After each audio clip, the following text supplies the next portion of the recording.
Hello students, channel पर आपका स्वागत है। स्टूडेंट्स, आज हम कक्षा 11 गणित में प्रश्नावली 1.2 है वो देखना चाहते हैं।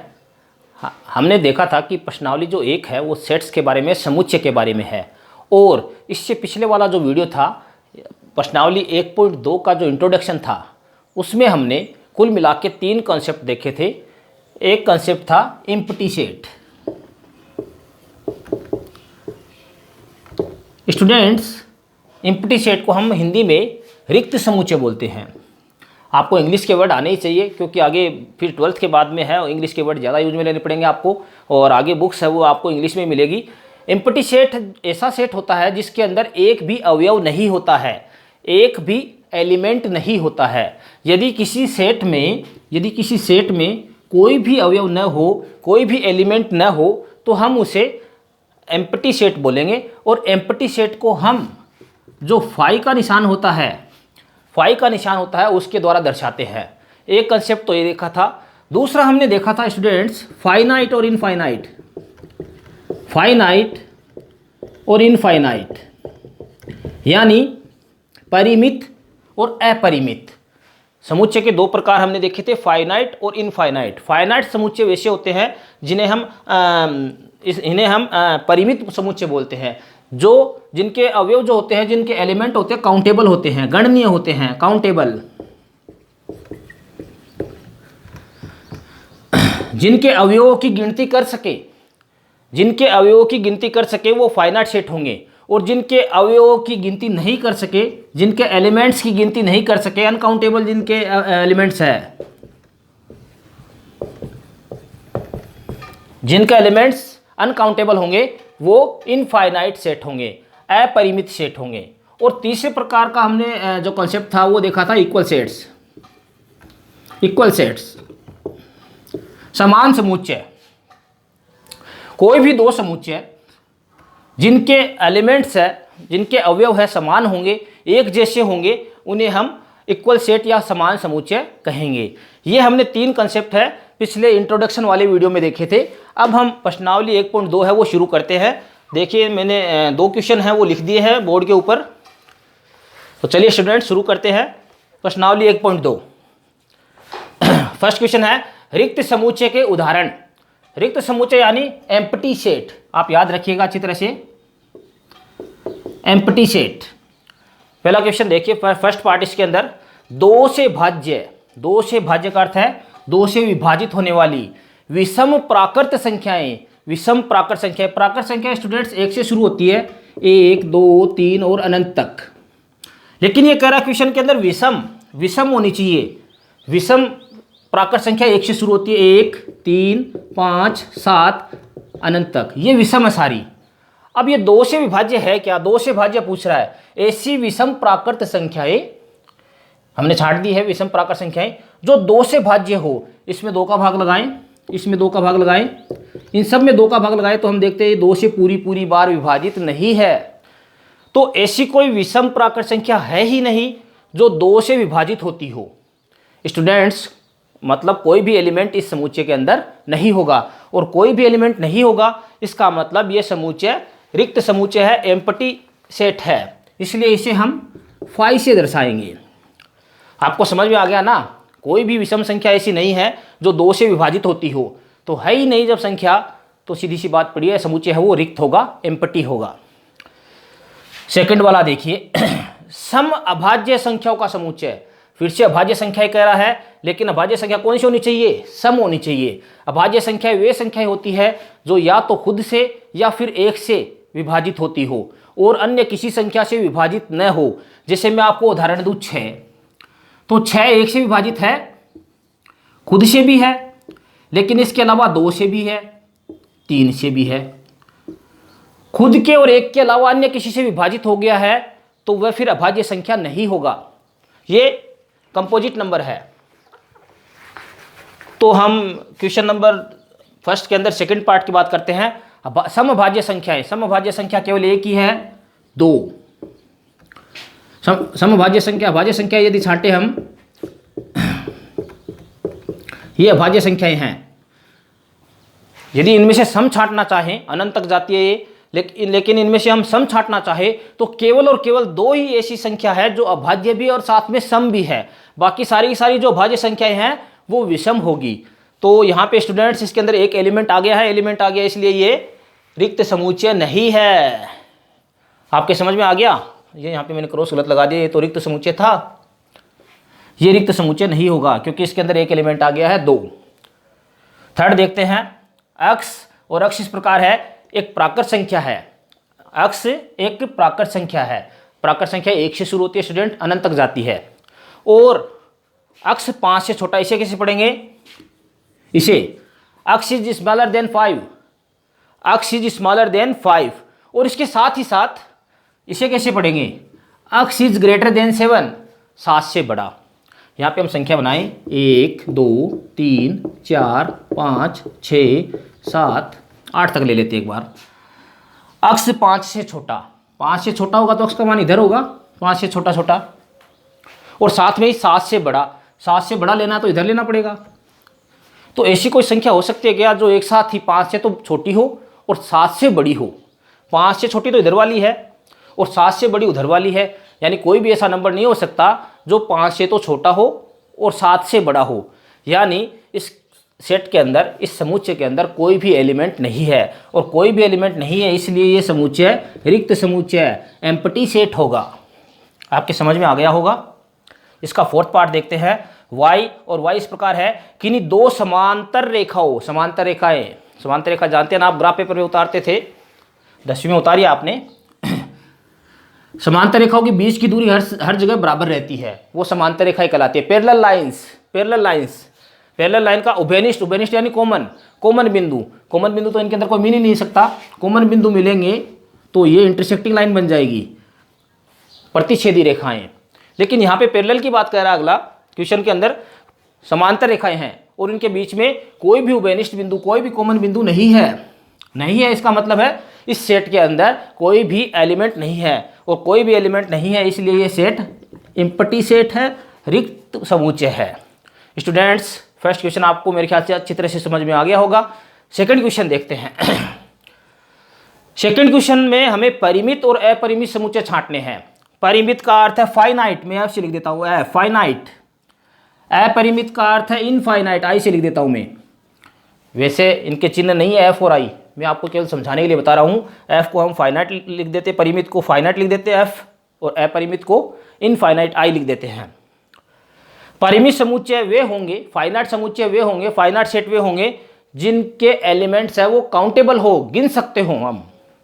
फर्स्ट क्वेश्चन देखिए, वर्ष के महीनों का समुच्चय, वर्ष के अंदर महीने 12 होते हैं सबको पता है, और 12 महीने है वो काउंटेबल है, काउंटेबल होने के कारण ये सेट है, ये फाइनाइट है, परिमित है। स्टूडेंट सेकंड क्वेश्चन देखिए, प्राकृत संख्या से शुरू हुआ 1 2 3, फिर 3 डेज लगे हुए, 3 डेज का अर्थ है अनंत तक, अनंत तक तो इन्हें हम गिन नहीं सकते, करोड़ अरब खरब, उसके आगे तक कहीं भी इनका कोई भी छोर, कोई भी अंत नहीं मिलेगा, कोई भी अंत नहीं मिलेगा, तो ये अनकाउंटेबल हो गई है, अनकाउंटेबल है इसलिए ये इनफाइनाइट है, अपरिमित है, अपरिमित है, ये इनफाइनाइट है। स्टूडेंट्स इंग्लिश के वर्ड आपके लिए बहुत जरूरी है, साथ साथ में इंग्लिश के वर्ड आप देखते जाएं। तो ये फाइनाइट हो गया है, ये इनफाइनाइट हो गया है। थर्ड देखते हैं, 1 2 3, फिर 3 डेज लगे हुए हैं, उसके बाद में 99 और 100 के बाद में कोई संख्या नहीं है। सीधी सी बात, प्रेस का अर्थ ये समझ में आ रहा है, 1 से लेकर 100 तक की संख्याएं, तो 1 से 100 तक संख्या काउंटेबल है, गणनीय है, गिन सकते हैं आसानी से, और इसलिए ये फाइनाइट सेट होगा, परिमित समुच्चय होगा। स्टूडेंट्स यहाँ इन दोनों में अंतर क्या है? इसमें लास्ट में 3 डेज लगे हुए हैं, इसका मतलब अनंत तक, इसमें बीच में 3 डेज लगे हुए हैं, यानी बीच की संख्या कौन सी? 3 से बड़ी और 99 से छोटी सारी संख्या इसके अंदर आएगी, और उसके बाद 100 तक है ये।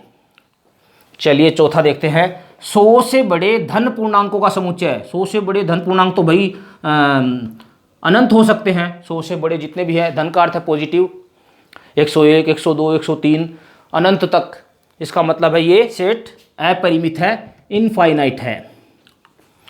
इसका पांचवा पार्ट देखते हैं, 99 से छोटे अभाज्य पूर्णांकों का समुच्चय। 99 से छोटे छोटे है, सीधी सी बात पड़ी है, गणनीय है, काउंटेबल है। 99 से छोटे अभाज्य, 2 से शुरू करते हैं, भाज्य संख्या है 2 3 5 7, फिर ऐसे करके, और लास्ट में 99 भाज्य संख्या नहीं है, 98 भी नहीं है, 97। 99 से छोटे छोटे भाज्य संख्या यही है, सारी की सारी काउंटेबल है, और काउंटेबल होने के कारण ये सेट है, ये फाइनाइट सेट है, परिमित समुच्चय है। स्टूडेंट्स, क्वेश्चन नंबर 2 आपके समझ में आ गया होगा। आप स्क्रीनशॉट लेना चाहे ले सकते हैं। फिर अगले क्वेश्चन की ओर बढ़ते हैं। स्टूडेंट्स, थर्ड क्वेश्चन देखते हैं।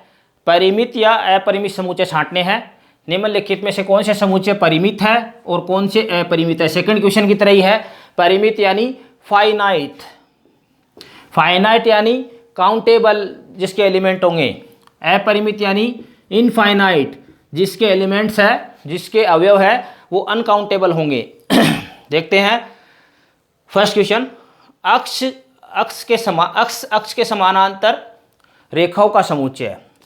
ग्राफ पेपर के ऊपर जो अक्ष होता है ये, इसके समानांतर रेखाएं कितनी हो सकती है? इसके समानांतर अनंत रेखाएं हो सकती है, अनंत रेखाएं हो सकती है, अनकाउंटेबल है, अनकाउंटेबल है। इसलिए जो फर्स्ट वाला समुच्चय है, सेट है, वो इनफाइनाइट है, अपरिमित है। इसे आई से बता देता हूं मैं। दूसरा, अंग्रेजी वर्णमाला के अक्षरों का समुच्चय है। अंग्रेजी अल्फ़ाबेट, इंग्लिश अल्फ़ाबेट है, उसके अंदर जो वर्ड होते हैं वो 26 होते हैं, काउंटेबल है, काउंटेबल है, इसलिए ये समुच्चय है, ये फाइनाइट होगा, परिमित होगा। थर्ड में थर्ड देखते हैं। उन संख्याओं का समुच्चय जो 5 के गुणज है। 5 के गुणज तो बहुत हो सकते हैं भाई, 5 के गुणज तो अनंत होते हैं। 5 का गुणा 1 2 3 अनंत तक चलते जाएंगे। 5 के गुणज है, उनका समुच्चय यदि हम बनाना चाहें तो बनेगा 5 10 15 20 डैश डैश डैश अनंत तक। तो अनंत तक है तो अनकाउंटेबल है, अनकाउंटेबल है इसलिए ये इनफाइनाइट होगा, अपरिमित होगा, इसलिए इसे हम आई से, इनफाइनाइट, अपरिमित। फोर्थ देखते हैं। पृथ्वी पर रहने वाले जानवरों का समुच्चय। पृथ्वी पर जितने भी एनिमल है उनका समुच्चय। जानवर है चाहे कितने भी हो, 50 लाख 50 करोड़ 50 अरब कितने भी हो, आदमी भी गिने जा सकते हैं तो जानवर भी गिने जा सकते हैं। एक लिमिट तो होगी, एक अंत तो होगा ही उनका, एक अंत तो होगा ही, तो गिनने योग्य है, काउंटेबल है, काउंटेबल है तो ये फाइनाइट होगा। ये सेट है, ये परिमित समुच्चय होगा। पांचवा देखिए, मूल बिंदु 0 0 से होकर जाने वाले वृत्तों का समुच्चय। ग्राफ पेपर पे देखें हम, मूल बिंदु, जो ये मूल बिंदु है इससे जाने वाले वृत्त, मूल बिंदु से जाने वाले वृत्त हैं। यहां से हम देखें तो कितने भी वृत्त बनाइए आप, अनंत वृत्त जा सकते हैं मूल बिंदु से, अनंत है इसलिए इनफाइनाइट है, अपरिमित है। आप समझ गए होंगे मेरी बात। थर्ड क्वेश्चन आपके क्लियर होगा मेरे ख्याल से। फोर्थ देखते हैं। यहाँ पे फोर्थ के अंदर क्वेश्चन में दे रखा है कि सेट ए बी के बराबर है या नहीं है। हमें पता लगाना है कि सेट ए और बी दोनों बराबर है या नहीं है। और जैसे कि मैंने बताया था, समान समुच्चय या इक्वल सेट्स है, उनके अंदर अवयव सारे के सारे एक जैसे होने चाहिए। एक जैसे होंगे तो ही वो समान से समुच्चय कहलाएंगे। तो देखते हैं पहला क्वेश्चन इसके अंदर। पहले क्वेश्चन के अंदर सेट ए में दे रखे हैं अवयव, एलिमेंट दे रखे हैं A B C D. Set B में देखिए ए है, बी भी है, सी भी है और डी भी है। चाहे क्रम आगे पीछे हो, मैंने बताया था आपको जब इंट्रोडक्शन दिया था पहले चैप्टर का, तब बताया था चाहे क्रम एलिमेंट्स का आगे पीछे हो, एलिमेंट वो के वही हैं, तो सेट ए है वो बी के इक्वल होगा। आ गया आपको समझ में। सेकंड देखते हैं। सेकंड के अंदर सेट ए के अंदर एलिमेंट देखे हैं 4 8 12 और 16। सेट बी में देखते हैं 4 इसमें है, 8 है, 12 इसमें नहीं है। यहीं पे रुक जाइए। जब 12 उसमें है ही नहीं सेट बी में, तो इसका मतलब है दोनों सेट है वो समान नहीं है, इक्वल नहीं है। तो यहाँ पे ये निशान बराबर नहीं है, सेट ए बराबर नहीं है सेट बी के। आपको समझ में आ गया होगा। तीसरा क्वेश्चन देखते हैं। सेट ए के अंदर अवयव दे रखे 2 4 6 8 और 10। सेट ए के एलिमेंट्स हैं 2 4 6 8 और 10। सेट बी देखिए, सेट बी दे रखा हमें समुच्चय निर्माण रूप में, सेट बिल्डर फॉर्म में। अक्ष और अक्ष इस प्रकार है, सम धनात्मक पूर्णांक का ये, और अक्ष इसे पढ़ेंगे हम, ये जो लाइन है अक्ष इक्वल टू और स्मॉलर देन 10, यानी अक्स है उसका मान है 10 के बराबर या 10 से कम होना चाहिए। तो ऐसे सम संख्याएं जो 10 से कम या 10 के बराबर है, 10 से छोटी या 10 के बराबर है, 2 20 सेट बना देता हूँ यहाँ पे, 4 6 8 और 10, ये ऐसी सम संख्याएं हैं जो 10 से छोटी या 10 के बराबर है। तो देखिए स्टूडेंट्स, समुच्चय ए में भी एक ये एलिमेंट थे 2 4 6 8 और 10, और समुच्चय बी में भी 2 4 6 8 और 10, यानी सेट ए है वो सेट बी के बराबर है। फोर्थ क्वेश्चन में, थर्ड वाले में, सेट ए है वो सेट बी के बराबर है। चलिए जी इसका फोर्थ देख लेते हैं। फोर्थ में सेट ए है, उसमें अक्स इस प्रकार है, संख्या 10 का गुणज है। सेट ए बनाए हम तो संख्या 10 का गुणज, 10 के गुणज होंगे 10 20 30 डैश डैश डैश अनंत तक। सेट बी में दे रखा 10 15, 15 इसमें है ही नहीं, सेट ए में 15 है ही नहीं, आगे नहीं बढ़ना है। उस बी सेट बी में 15 दे रखा है, इसमें 15 है ही नहीं, तो सेट ए है वो सेट बी के बराबर नहीं है। इसके अंदर पहला क्वेश्चन है वो सेट ए बराबर है सेट बी के, set A equal to set B. Second में set A not equal to set B. Third में set A equal to set B, और फोर्थ के अंदर set A not equal to set B.